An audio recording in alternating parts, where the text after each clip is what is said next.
Assalamualaikum warahmatullahi wabarakatuh. Dan selamat pagi. Hari ini saya Siti Nur Umairah binti Hamzah, nombor angka giliran 202123234059, ingin membentangkan hasil tugasan 2 saya bagi subjek ELMK 3142 Perancangan dan Pelaksanaan PDP Pendidikan Moral. Untuk tugasan 2 ini, kami telah diminta untuk menghasilkan bahan bantu mengajar secara dalam bentuk mawjud dengan menerapkan elemen digital yang bersesuaian untuk mengajar mata pelajaran pendidikan moral. Oleh yang demikian, saya telah menghasilkan beberapa bahan bantu mengajar yang bersesuaian dengan topik yang akan saya ajari. Bahan bantu mengajar yang telah saya hasilkan ialah yang pertama, iaitu sampul ceria. Yang kedua, sedapnya aiskrim, dan terakhir sekali ialah laluan misteri. Baiklah, bagi tugasan ini, saya telah memilih untuk menghasilkan bahan bantu mengajar untuk subjek tahun 4 yang bertemakan Saya dan Jiran. Saya telah memilih tajuk Hormati Jiran. Baiklah, bahan bantu mengajar yang telah saya hasilkan, yang pertama ialah sampul ceria. Di dalam sampul ceria ini terdapat kepingan gambar yang perlu diselesaikan oleh pelajar.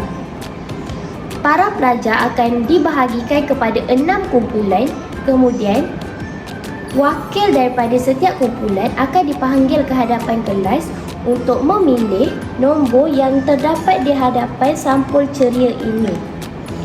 Setiap sampul yang telah dipilih akan diambil kepingan gambar yang berada di dalamnya dan dibawa kembali ke dalam kumpulan. Kemudian, pelajar perlu menyelesaikan kepingan gambar ini dan melekatkannya di atas kepingan kad manila yang akan disediakan.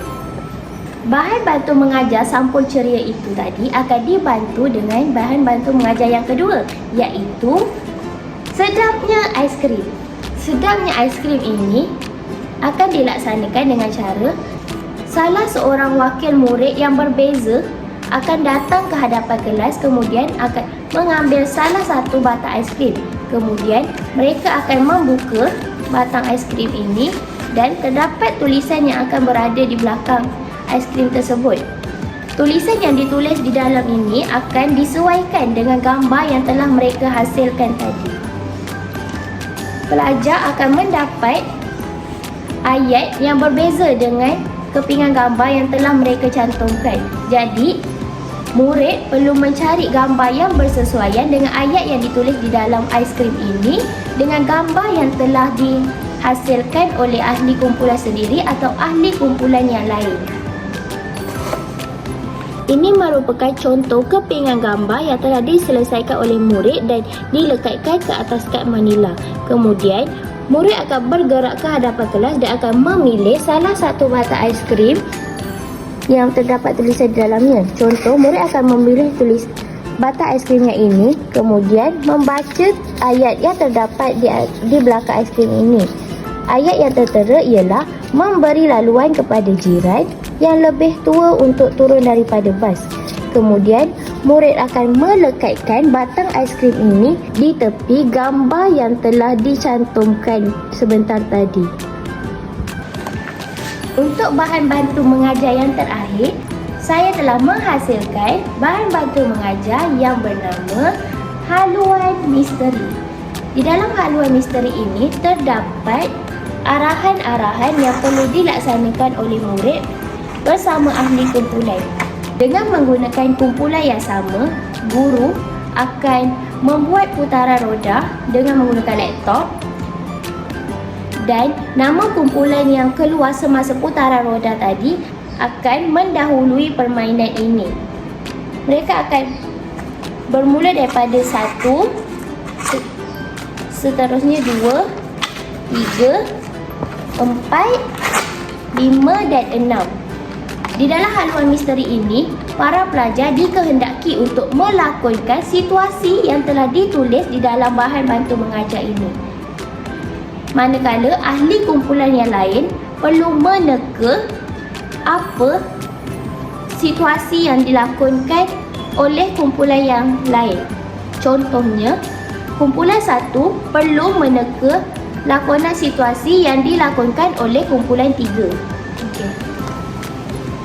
Di dalam situasi ini, para pelajar perlu meneka lakonan cara perlakuan untuk menghormati jiran.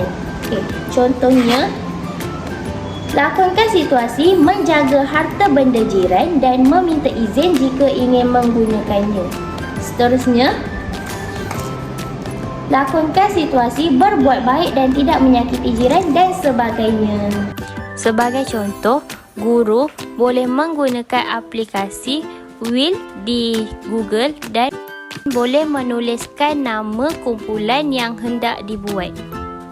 Kemudian, guru boleh menekan tombol yang berada di tengah dan wheel akan berpusing dan akan mengeluarkan nama kumpulan yang mendapat giliran yang pertama. Sebagai contoh, kumpulan 1. Kumpulan 1 mendapatkan giliran pertama dan mereka akan memainkan haluan misteri tersebut. Dan seterusnya akan diteruskan oleh kumpulan 4 dan kumpulan yang seterusnya. Dengan penghasilan bahan bantu mengajar yang telah dihasilkan, terdapat beberapa manfaat yang dapat diberikan kepada murid. Sebagai contoh, yang pertama, murid akan lebih memahami tajuk yang akan dipelajari dan lebih mudah faham tentang apa yang dipelajari. Contohnya sebagai sampul Contoh yang pertama untuk sampul ceria, murid akan dapat menggambarkan bagaimana situasi atau contoh perlakuan menghormati jiran itu. Contohnya seperti bertegur sapa dengan jiran. Dengan adanya gambar, murid akan dapat menggambarkan situasi bertegur sapa dengan jiran dalam keadaan yang sebenar. Seterusnya, untuk bahan bantu mengajar laluan misteri. Bahan bantu mengajar laluan misteri itu dapat mengajar murid tentang situasi sebenar atau bagaimana untuk menerapkan perlakuan menghormati jiran dalam kehidupan seharian. Contohnya seperti perlakuan merawat jiran yang sedang sakit. Murid akan dapat melakukannya dalam kehidupan berjiran atau dapat diterapkan dalam kehidupan seharian. Selain itu, bahan bantu mengajar ini dapat membantu murid untuk lebih fokus dalam topik yang dipelajari. Jadi murid akan lebih bersemangat untuk belajar di dalam kelas dengan adanya aktiviti-aktiviti yang menarik dan melibatkan pergerakan aktif murid. Sekian sahaja pembentangan saya berkaitan dengan bahan bantu mengajar yang telah saya hasilkan. Saya harap bahan bantu mengajar yang telah saya hasilkan ini dapat digunakan dengan bermanfaat dan dapat memberi pengajaran yang berkesan terhadap murid dan diri saya sendiri. Sekian, terima kasih.